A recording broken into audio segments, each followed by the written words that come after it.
Production house పతాకంపై రాజు కందుకూరి గారు సమర్పించిన, గిరిధర్ గారు నిర్మించిన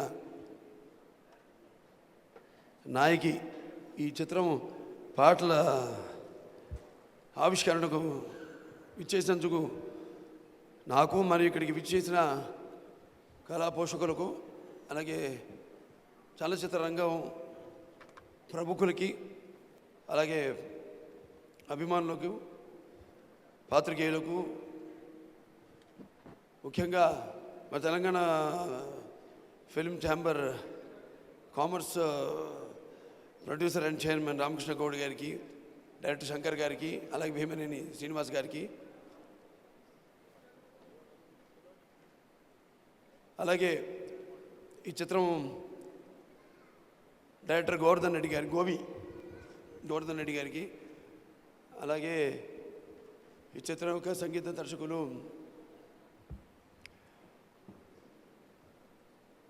రఘు కుంచె గారికి, అలాగే మాలవికకి, ముఖ్యంగా సుష్మా గారికి, తర్వాత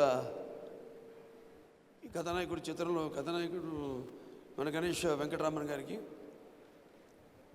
అలాగే హనుమాన్ గారికి, పాటలు పాడిన హనుమాన్ గారికి, దాని తర్వాత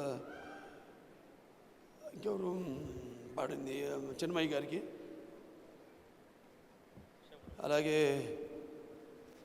చిత్రాలు చెప్తా ఇన్ని సపరేట్గా ఆవిడ గురించి మొత్తం మాలవిక చెప్పాను కదా, మాలవికకి చెప్పలేదా? అందరికీ హృదయపూర్వక కళాబంధాన్ని తెలియజేసుకుంటున్నాను. చాలా సంతోషంగా ఉంది. వీళ్ళ ఈ నాయకి అంటే ముఖ్యంగా టైటిల్ నాయకి బాగా నచ్చింది నాకు.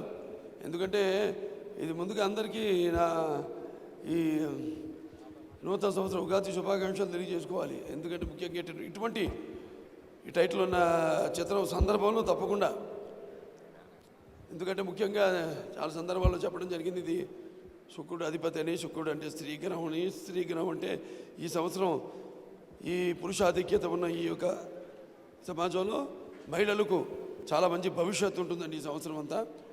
అలాగే ఈ యొక్క నాయకి మరి టైటిల్ అంటే అదే చూపిస్తుంది ఈ యొక్క కొత్త సంవత్సరం యొక్క ప్రారంభోత్సవం ఎలా ఉందో దానికి ఒక మంచి ఉదాహరణ ఈ నాయకి టైటిల్.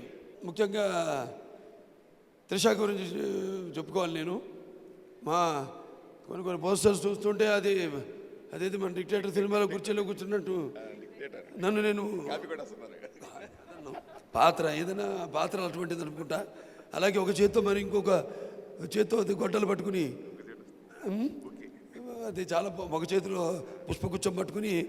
సో నాకు తెలిసి త్రిష మాత్రం మొన్నటిదాకా ఏదో పిల్ల నీ కళ్ళకున్న ఘాటుకేమో సూపరే, తల్లోనూ పెట్టుకున్న మల్లెపూలు సూపరే, బత్తాయి పండు లాంటి బుగ్గలేమో సూపరే, బొట్లను తోపుకున్న చీర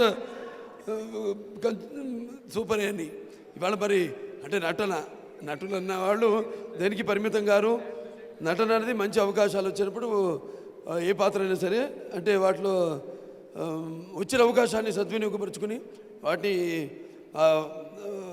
వచ్చిన అవకాశం వినియోగించుకుంటే తప్పకుండా రకరకాల సరుకుల్ని మనం అంటే మేమంతా నిత్యావసర వస్తువును, essential everyday essential commodity. So అటువంటి తరుణంలో మంచి మంచి వైవిధ్యమైన పాత్రలు చేసి, అలాగే ఇందులో త్రిష పాట కూడా పాడింది. ఇంకో కోణం కూడా ఆవిష్కరించబడింది. మరి చాలా బాగుంది పాట కూడా.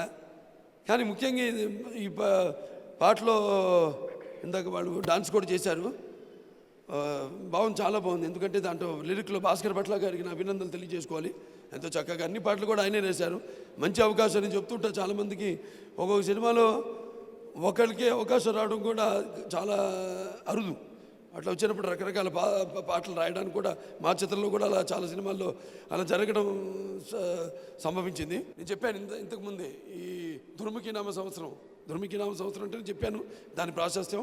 ఈ దుర్ముఖి నామ సంవత్సరంలో ఒక లేడీ ఓరియంటెడ్ టైటిల్తో పిక్చర్ రావడం, నాయకుడు వచ్చింది ఎదురు కమల్ హాసన్ గారు అనుకుంటా. ఇప్పుడు నాయకి అంటే తప్పకుండా ఆ చిత్రాన్ని కూడా దాటాలని ఆ భగవంతుడిని కోరుకుంటున్నాను. ఎందుకంటే ముఖ్యంగా ఆ, ఈ చెప్పిన సందర్భంగా మరి ఇది కూడా కాకతాళీయమో యాదృచ్ఛికమో నాకు జరుగుతుంది, కాకతాళీయం యాదృచ్ఛికం అని నేను భావిస్తాను. సో ఇటువంటి ఈ సినిమా ఒక మంచి సందేశాన్ని ఇచ్చి, అలా గౌతమ్ రాజు గారు ఉన్నారు ఇక్కడ, ఎడిటర్ గారు, మంచి అద్భుతమైన ఇటువంటి హేమహేమీలందరూ, అంటే ఒక శ్రీకృష్ణదేవరాయల ఆస్థానంలో ఎలాగైతే ఈ అష్టదిగ్గజాలు ఉంటారో అలాగే సినిమాకి అందరూ మూల స్తంభాలు.